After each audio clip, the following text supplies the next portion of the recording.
संभल सदर कोतवाली क्षेत्र में मुरादाबाद मार्ग बाईपास पर अज्ञात ट्रक और पिकअप में हुई भिड़ंत।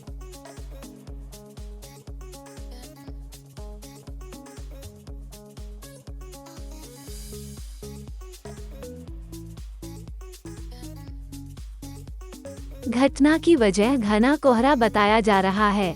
इस हादसे में 4 लोग घायल हुए हैं। सूचना पर पहुंची पुलिस की मदद से घायलों को संभल जिला अस्पताल में भर्ती कराया गया है।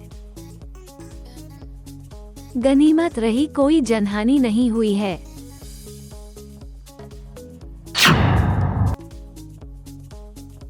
लखीमपुर खीरी के गोला विधानसभा के अंतर्गत ब्लॉक बिजुआ की ग्राम सभा रामनगर में शारदा नदी को पार करने हेतु पेंटून पुल का निर्माण किया गया, जिसका उद्घाटन भाजपा जिला अध्यक्ष सुनील सिंह व विधायक अमन अरविंद गिरी ने फीता काटकर किया। पूर्व स्वर्गीय विधायक अरविंद गिरी के अथक प्रयासों के चलते पास हुआ था नदी तट पर पेंटून पुल। नदी किनारे रहने वाले सैकड़ों किसानों की समस्याओं पर स्वर्गीय विधायक अरविंद गिरी ने 2022 के चुनाव में जनता से इस पुल का वादा किया था, जिसको उनके बेटे अमन गिरी ने पूरा किया। इस पुल का निर्माण कार्य 6 महीनों में ही पूरा किया गया। अमन अरविंद गिरी ने बताया कि पेंटून पुल पर निकलने हेतु किसान से कोई शुल्क नहीं लिया जाएगा। जनसभा को संबोधित करते हुए भाजपा जिला अध्यक्ष सुनील सिंह ने कहा कि भाजपा सरकार किसानों की हितैषी है। मुख्यमंत्री आदित्यनाथ व स्वर्गीय विधायक अरविंद गिरी किसानों के हित के लिए कार्य करते रहे हैं। आज अरविंद गिरी हम सबके बीच नहीं हैं, लेकिन उनके पुत्र अमन गिरी को यहाँ की जनता ने जीत दिलाकर अधूरे पड़े विकास कार्यों को पूरा करने के लिए उनको जिम्मेदारी दी है।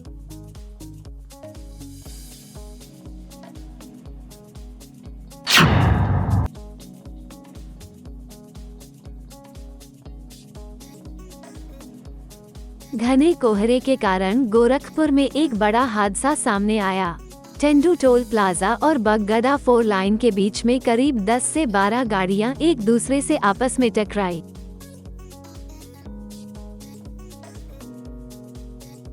कुछ गाड़ियां पलटी और दुर्घटनाग्रस्त हो गई। गाड़ियों के टकराने के बाद लोगों को मुश्किलों का सामना करना पड़ा, जिसमें एक बस जो दिल्ली से बिहार जा रही थी वह पूरी तरह से रोड के किनारे खाई में चली गई और दूसरी बस भी ऊपर रोड के किनारे खाई में गिरने की स्थिति में थी।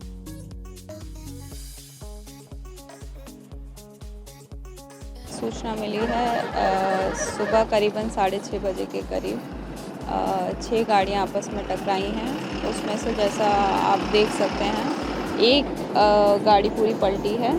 बाकी अभी जो सूचना आ रही है उसके मुताबिक कोई भी सीरियस नहीं है।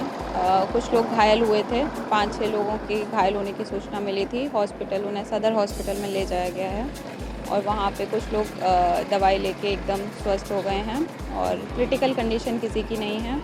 और जैसा कि आप देख रहे हैं कोहरा मौसम विभाग का भी अलर्ट है। घटना होने के कुछ देर बाद पहुंचे स्थानीय लोगों ने लोगों की मदद की और उन्होंने लोगों को बसों से बाहर निकाला। जिला प्रशासन को सूचना देकर घायलों को जिले के नजदीकी अस्पताल में पहुंचाया।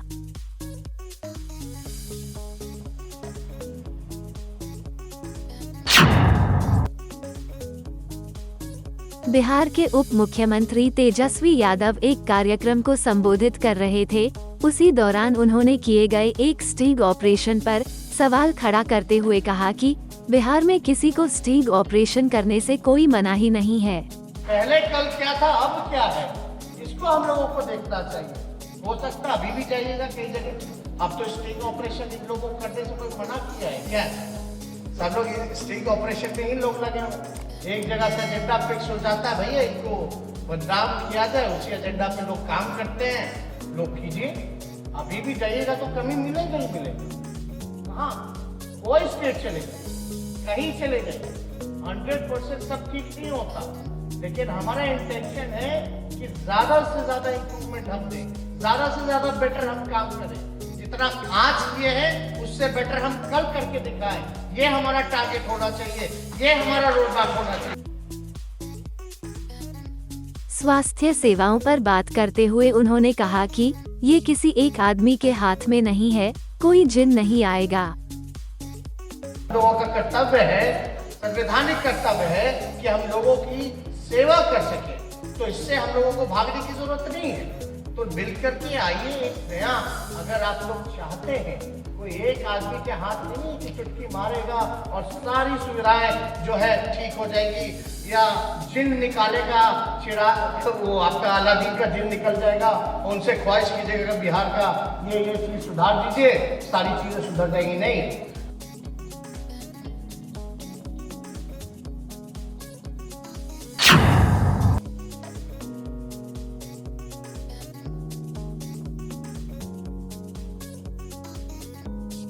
Chamber of trade and industry के व्यापारियों ने आज दिल्ली में चीनी उत्पादों के खिलाफ विरोध प्रदर्शन किया।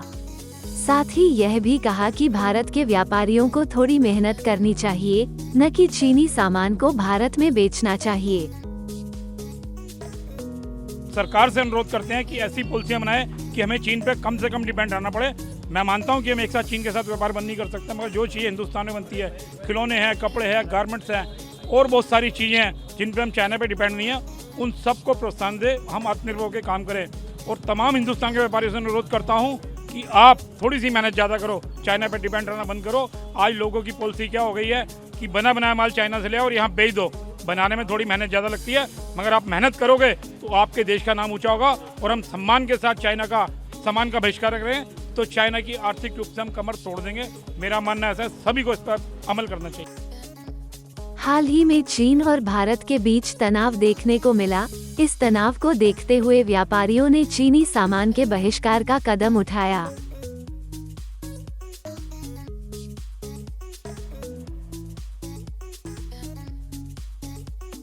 व्यापारियों ने आयात और निर्यात को लेकर सरकार पर भी निशाना साधा।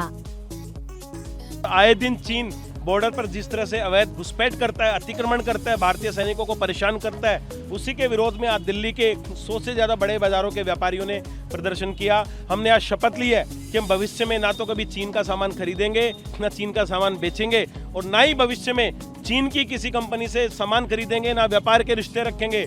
और अब ये चलेगा नहीं कि एक तरफ चीन की सेना बॉर्डर पर हमारी सेना को परेशान करती है और भारत सरकार चीन के लिए व्यापार के लिए रेड कारपेट बिछाती है। इस साल भी 9 महीनों में 90 अरब डॉलर से ज़्यादा का सामान भारत ने चीन से खरीदा है। इसलिए अब समय आ गया है कि भारत को अपनी जो ई कॉमर्स पॉलिसी है उसमें बदलाव करना पड़ेगा, अपनी इंपोर्ट पॉलिसी में बदलाव करना पड़ेगा।